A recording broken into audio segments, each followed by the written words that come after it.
દ્વારકા બાદ હવે પોરબંદર નજીકના દરિયા કિનારેથી પણ ડ્રગ્સના 6 પેકેટ મળી આવતા પોલીસે દરિયાઈ પટ્ટી પર સઘન ચેકિંગ હાથ ધર્યું છે. દ્વારકાના દરિયા કિનારે સર્ચ ઓપરેશન દરમિયાન છેલ્લા એક અઠવાડિયા દરમિયાન 123 કિલોનું 61.83 કરોડ ડ્રગ્સ મળી આવ્યું હતું. ત્યારે પોરબંદરના ઓર્ડર નજીકના દરિયા કિનારેથી પણ બિનવારસી ચરસના 6 પેકેટો મળી આવ્યા છે. 1 કિલોના પેકેટ હોવાનું અનુમાન છે. ડ્રગ્સ મળી આવતા પોલીસ સતર્ક બની છે. ગ્રામ્ય ડીવાયએસપી સુરજીત મહેડુએ જણાવ્યું હતું કે હાલ સમગ્ર દરિયાઈ પટ્ટી પર ડોગ સ્ક્વોડની મદદ વડે સર્ચ ઓપરેશન ચલાવવામાં આવી રહ્યું છે.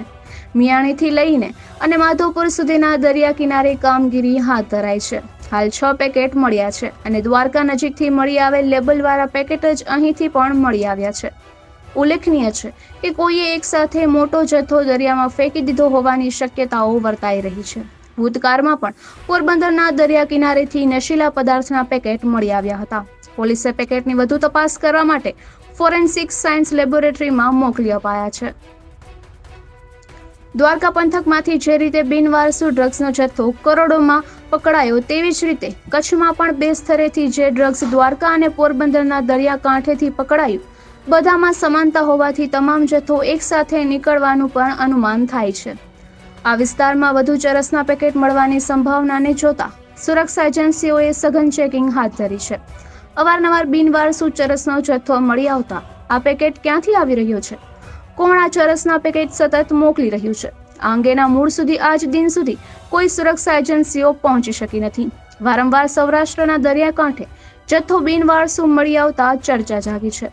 હાલમાં બોટોને પણ પરવાનગી નથી, ત્યારે આ જથ્થો દરિયાકાંઠા સુધી કેવી રીતે પહોંચી ગયો તે પ્રશ્ન ઉઠવા પામ્યો છે. જોકે એક શક્યતા એવી પણ છે કે અગાઉ આ જથ્થો ફેંકી દેવામાં આવ્યો હોય અને હવે તે કાંઠે આવ્યો હોય તેમ પણ બની શકે છે. કોઈ વહાણ કે બોટમાં ડ્રગ્સ માફિયા ડ્રગ્સ લઈને આવતા હોય અને દરિયામાં ચેકિંગ જોઈ તેઓએ દરિયામાં ડ્રગ્સ ફેંક્યો હોય તેવી પણ શક્યતા નકારી શકાતી નથી.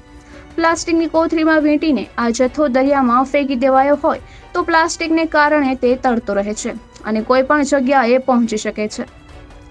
ઉલ્લેખનીય છે કે હાલના દિવસોમાં દરિયામાં પાણીનો પ્રવાહ વધુ હોવાને કારણે કચ્છ અને સૌરાષ્ટ્રના દરિયા કિનારે આવા ડ્રગ્સના પેકેટ મોજાની સાથે તણાઈને સપાટીએ આવી જાય છે. નિપુલ પોપટ, પોરબંદર ટાઈમ્સ.